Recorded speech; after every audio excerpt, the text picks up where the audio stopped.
Welcome to MiConvert. In this tutorial, I will show you how to convert STP files to 3MF format, completely free and online.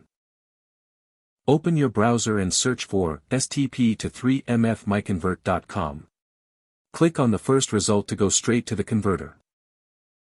You are now on the STP to 3MF converter page.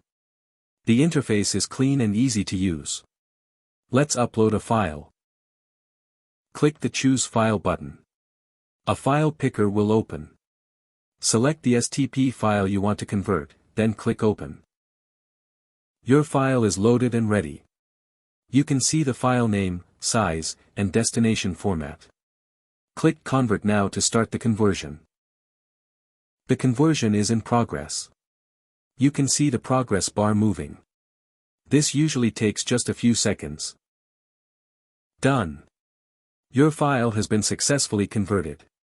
Click Download to save the 3MF file to your computer. That's it. Visit MiConvert.com for more free conversion tools.